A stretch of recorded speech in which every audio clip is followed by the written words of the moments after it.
How long did it take to get those 100 members? I opened up 100 members straight away. Yeah. I mean, there weren't many people who are actually looking the part, doing it. And where I saw it as a negative at being so young, people saw it as positive. Because when people view you, they don't look at you. And it took me a while to figure this out. I think they're going to come to you because of how high you can kick or how good a shape you are. All they're interested in is that you need to represent what they want their child to become.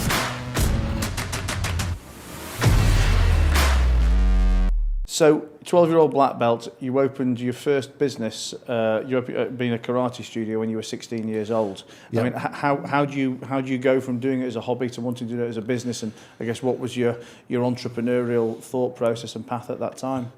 Well, say it's entrepreneurial. I was in my mathematics class at 13 years old in secondary school.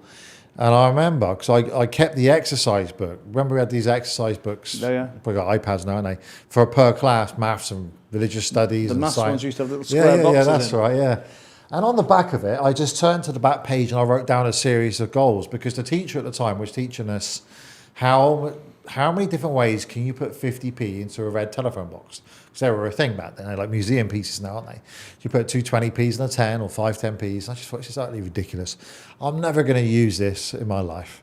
So I turned to the back of it and I got thinking, what can I do? And I was a big fan of like watching Jean-Claude Van Damme back then. And so some of the goals I put down were like doing how to do the side splits on the chairs. I want to achieve that by the time I'm 18. I want to be a millionaire by the time I'm 18. I want a Ferrari because my brother used to draw Ferraris. He's a car designer. So I grew up with Ferrari pictures all over the house. I was insane the way he could draw them. So I wanted to own a Ferrari by the time I was 18, have a six-pack, big muscles and so forth. And that was my focus for secondary school. That's what got me through the damn process because I hated it. I left school with no qualifications whatsoever other than my martial arts black belt. I did a personal trainer qualification just because I enjoyed that and I worked in the gym in the evenings. How old were you? 16. Okay. Yeah. I did the baller qualification. I don't know if it's still around anymore. British Amateur Weightlifters Association. Did that at college. You could gain that in like 6 months. I mean, you can get them in a day now, I think, can't you? Personal trainer qualifications. And then back was up against the wall. What can I do? I mean, my mum was one of 14 children. She was a lawyer. They're all university graduates. And then my dad's from a get-a-trade background. He worked for Brunel Railways, an engineer. So my granddad from that side wanted me to get a trade, but electrician, plumber. I didn't want to do any of that. I just wanted to teach martial arts for a living. But no one had done that before. This was the challenge. So you can kind of get by collecting a £3 a class into an ice cream container. That's what we used to collect it in and take it to the bank. But then when the sun's out, which is pretty rare in the UK, unlike Dubai here, or holiday term or whatever, you don't get paid. People don't turn up anymore. So law of attraction, whatever the hell you want to call it. I moved into a bedsit. My parents didn't believe in what I was doing. Why did you move out? They wanted you to leave? I moved out at 16. I didn't get on with my dad. We clashed. He didn't believe. He called martial arts legalized violence. He thought I was throwing my life away. Mum kind of supported me in a way. She said there was no such word as can.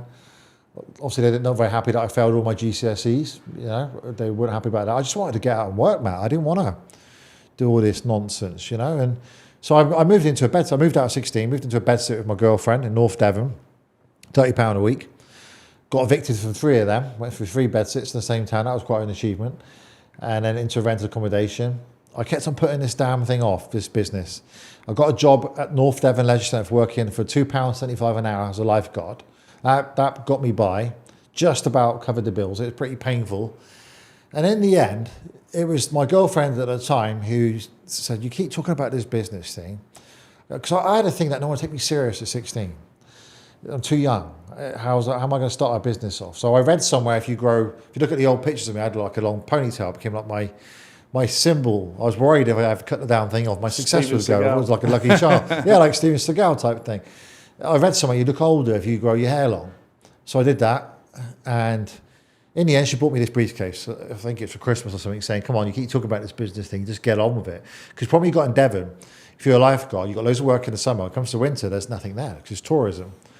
So I still waited like 6 months. And then I opened up my first martial arts class. And for whatever reason, I knew I had to be aggressive marketing-wise. And I was very good at doing this flying kick. Obviously, back then, we didn't have like the paparazzi technology of pictures. So I had to go hire a squash court for like £5. And I had to do many takes and get this kick right. And that became my logo. in the end. Actually, my brother, Nathan, drew my first logo for me using that flying kick. And then I had posters made, put it all over the village. I had 100 members paying me £3 a class, and I was happy with that. My costs were £15 a night for hall rent of a local school hall twice a week. I was happy. How long did it take to get those 100 members? I opened up 100 members straight Really? away. Yeah. I mean, there weren't many people who are actually looking the part, doing it. And where I saw it as a negative at being so young, people saw it as positive, because when people view you, they don't look at you, and it took me a while to figure this out. I think they're going to come to you because of how high you can kick or how good a shape you are. All they're interested in is that you need to represent what they want their child to become. And I did. I called them sir, ma'am. I made sure I was very respectful and so forth. And the next chapter is that one of my friends went to America on holiday, another martial artist, a guy called Lee Charles, a good friend of mine. And then he paged me. Back then, I started my business off with a pager. And I went to the red phone box near my bed, I called him up, and he said, Matt, I've just come back from the States, and you don't believe what's going on out there. They're like 20 years ahead of us. There's like martial arts millionaires, multi-millionaires. There's conferences just about martial arts business. And we're kind of funny in our industry, because I didn't want to compromise standards for money. I said, yeah, but I want to keep the standards high of Taekwondo. He goes, no, they got standards and they got the money. So I saved up my money working for £2.75 as a lifeguard and £3 a class as a martial arts instructor. And I flew out to a convention in the States, and it was at a Hyatt hotel, a 3-day convention. The owner of it was a guy in his 80s. He's not a martial artist, but he's like a business guru. He owned a lot of the shares in Marriott Hotel, multi-millionaire. I went and introduced myself to him. And America's very different to English. English, is successful or have ambition, they just want to knock you down. In America, he was impressed I used my last money to buy a ticket to come to this convention. And he took me under his wing, because I'd be like the perfect case study from I was 17 then. And if he could make me rich and lead me on my way, it'd be a great case study for his consultancy organization.